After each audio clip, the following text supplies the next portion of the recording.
Informe 24 con Jania Novel.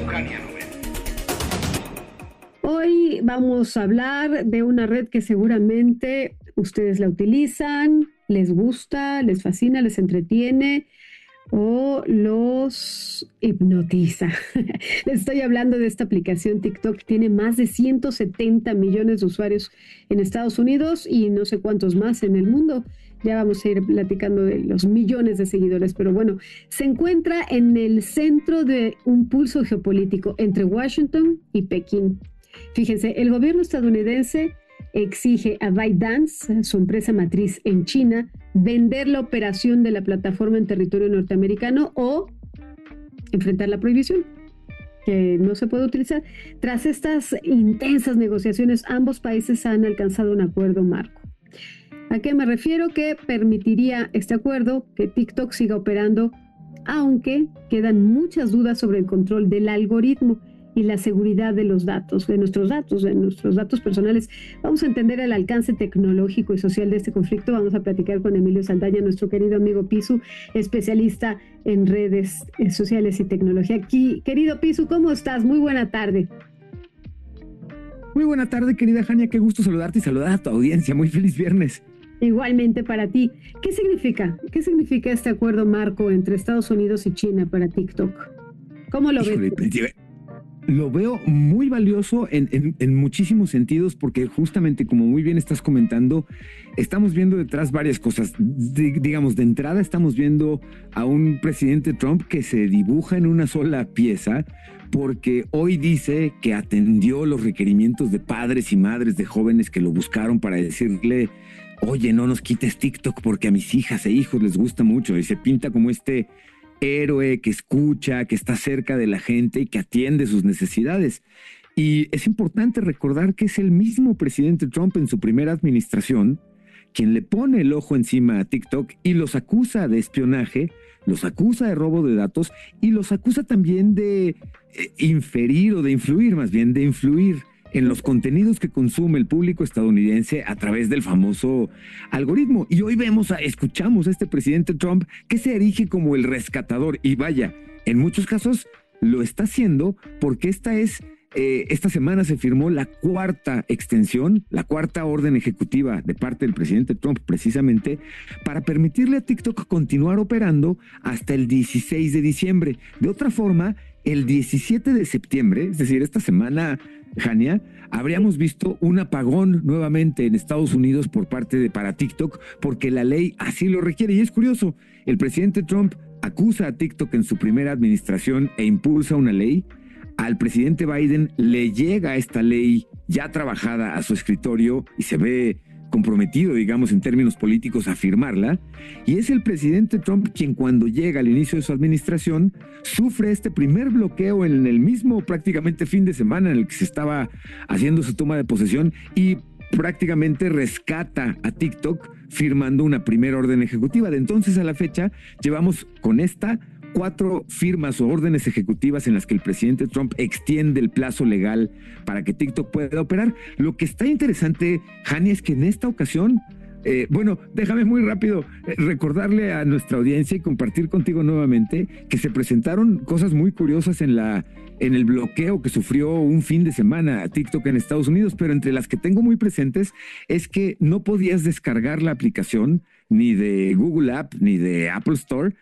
Y tampoco podías usar la aplicación si la tenías ya instalada en tu teléfono, porque cuando querías publicar, la aplicación te decía que no había conexión. Sí. Y en algún momento empezó a salir un mensaje de que la aplicación estaba impedida de operar en Estados Unidos. Sin embargo, en esas fechas, Jania, teléfonos que estaban con la aplicación instalada fuera de Estados Unidos llegaron a venderse hasta en $10,000 a usuarios estadounidenses que, ante el temor de que nunca pudieran volver a instalar TikTok, querían teléfonos que tuvieran la aplicación instalada y llegaron a comprarlos en esos montos, digamos. Entonces, muy interesante esa reacción. Pero en esta ocasión, lo que sí tenemos es algo muy interesante, Jania. A lo largo de la toma de posesión del presidente Trump y que inicia las negociaciones con TikTok y China, a la fecha, todos los posibles compradores que se habían ido acercando. Habíamos pasado por Elon Musk, incluso hasta por MrBeast, este super youtuber,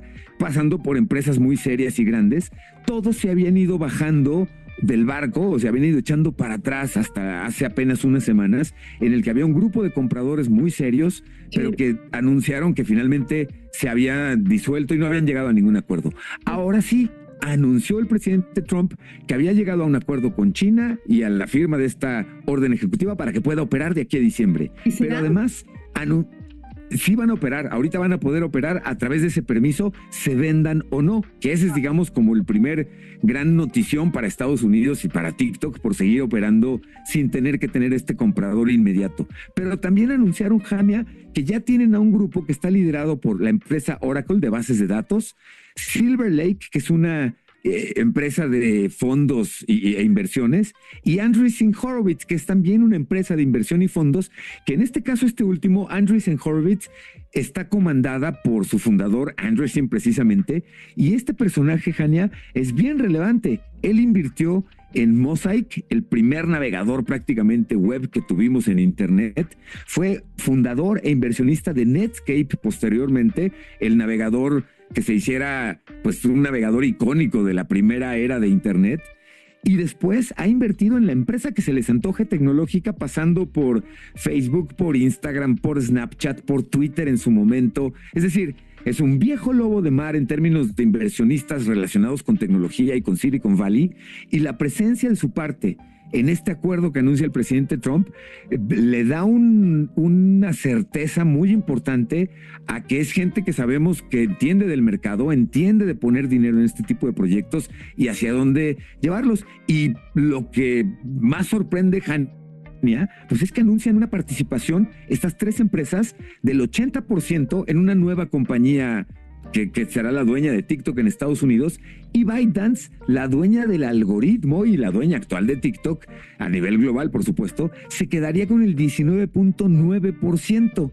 Y si escuchan, tenemos un faltante de 0.1% en este repartido de acciones, y todo indica que es muy probable que veríamos la presencia del gobierno de Estados Unidos, no solamente en el grupo del Consejo de Administración de TikTok Estados Unidos, sino probablemente, como ya lo vimos que hicieron con Intel, que acaban de comprar el 10% de las acciones globales de Intel, pudieran en un momento dado también el gobierno invertir en TikTok, porque ya vemos que el presidente Trump tiene muy claro que su siguiente negocio saliendo de la presidencia va a ser la tecnología, ¿no? Claro, te fuiste como hilo de media. Dígame, dime, por favor, para nuestros radioescuchas, ¿qué rayos es el algoritmo? ¿No? Yo sé que es el corazón de TikTok, pero explícanoslo en español. No en español antiguo. En español. Vale muchísimo la pena, porque tienes toda la razón. El algoritmo es la fórmula del sistema, en este caso de TikTok, pero lo tiene Instagram, tiene su propio algoritmo, Facebook y así cada uno. Es la forma en la que los sistemas entienden qué te gusta, qué no te gusta, a qué le pusiste atención, a qué no le pusiste atención, y con base en tus preferencias, por supuesto, a qué le diste like, qué compartiste por mensajes privados. Este conjunto de acciones que uno hace en una plataforma, la plataforma los va guardando, los va grabando, vamos a decirlo así, y va aprendiendo qué nos gustó y qué no nos gustó, y nos entrega más de eso que nos gustó. Mario Campos, el periodista Mario Campos, escribe un libro al respecto que se llama La batalla por la atención, que les recomiendo muchísimo, porque habla a detalle y explica cómo hace cada plataforma para mantenernos, cómo hace el algoritmo, la formulita. Es más, una excelente analogía para cuando escuchemos algoritmo es pensar en cocina y pensar en la receta de cocina. La receta de cocina es el algoritmo. Ah, ok. O sea, es justamente sí, cuánto tiempo dejas a cocción algo, qué le echas y cómo se lo echas. Y cuando a alguien le cambiamos a nuestro propio platillo, le ponemos algo más que le da otro sabor, o le quitamos un ingrediente y que le da también un sabor nuevo, estamos cambiando y agregando nuestro propio algoritmo En este caso, a una receta de cocina. En este sentido, los sistemas es la formulita en cómo funcionan y cómo nos entregan contenidos que puedan fungir o cumplir dos objetivos particulares. Uno, mantener al usuario pegado en la pantalla a través del interés que el usuario tenemos en ese contenido. Pero eso lo mezclan con proporcionarle a posibles patrocinadores e inversionistas comerciales este tipo de usuarios. Es decir, el Pisu se la pasa viendo corresponsales de guerra desde que es fan de Hania Nobel y hay que entregarle más de estos videos. Y los anunciantes, cuando escogen dónde quieren que salgan sus anuncios, entre otras cosas, pueden, por ejemplo, decir, mira, usuarios como el Pisu que están interesados en noticias en tiempo real de temas internacionales, sí, a él hay que entregarle mi anuncio. Esa combinación es la magia que hace el algoritmo. Y en el caso de TikTok, el algoritmo se ha hecho muy famoso por lo siguiente, Hania. A diferencia de cualquier otra red social, a TikTok no le importa si tienes 1 o 1 millón de seguidores. Eso no te hace relevante dentro de la plataforma. Te hace relevante que compartas el tipo de contenido que a los usuarios les gusta mucho ver. Y eso sí te hace relevante. De ahí que hay usuarios que comienzan un día publicando cosas en TikTok de manera casual. Sí. Y sus contenidos, por ser auténticos, por ser chistosos, por ser entretenidos, tienen una viralidad espectacular que les deriva, entre otras cosas, en muchísimos seguidores. Pero en TikTok por eso se han podido crecer fenómenos virales de contenidos y carreras de generadores de contenidos de manera mucho más viral por esta combinación. No le ponen atención a tus seguidores. Y esto ha hecho que gobiernos se preocupen porque entonces, si no son el número de seguidores los que determina qué contenidos son los líderes en una plataforma y los determina la receta, el algoritmo, detrás del algoritmo está la empresa. Y ahí es donde viene el miedo de los gobiernos de decir, a ver, en este caso el gobierno chino, ¿qué intereses puede tener con las audiencias estadounidenses si toda la vida se ha declarado abiertamente un enemigo, ¿no? de los estadounidenses y su cultura? Y ahí viene entonces la preocupación de decir, seguramente están usando el algoritmo, y se ha dicho mucho, para hacer más tontos a los usuarios estadounidenses a través de darles contenidos basura, comparados con contenidos en la misma plataforma en Asia, que son educativos, que son en pro de los valores familiares, todo esta diferenciación en el contenido, 1. Y 2, ¿qué puede querer hacer? Recordemos que en China todas las empresas están sujetas al control y a la intervención del gobierno en el momento que el gobierno quiera, para cualquier fin, pedirte datos de ventas, pedirte datos de usuarios o controlar incluso tus políticas de comercialización.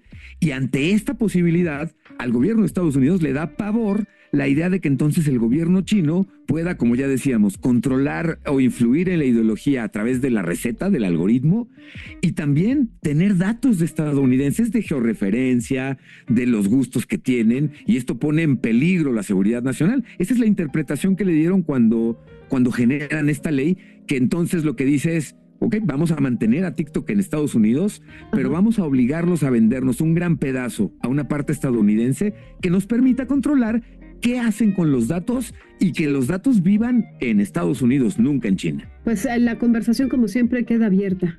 ¿En dónde te escriben? ¿En dónde te leen, querido Pisu? Estoy en @PIZU en Twitter o en X mientras dure, como Pisurrizu con Z las 2 en Instagram, y será un placer, como siempre, compartir contigo y con tu audiencia. Vamos a hacer una pausa y también nos pueden seguir en TikTok, Ahí también estamos, @Hania Nobel Noticias. Pausa y volvemos. Eso. No se vayan.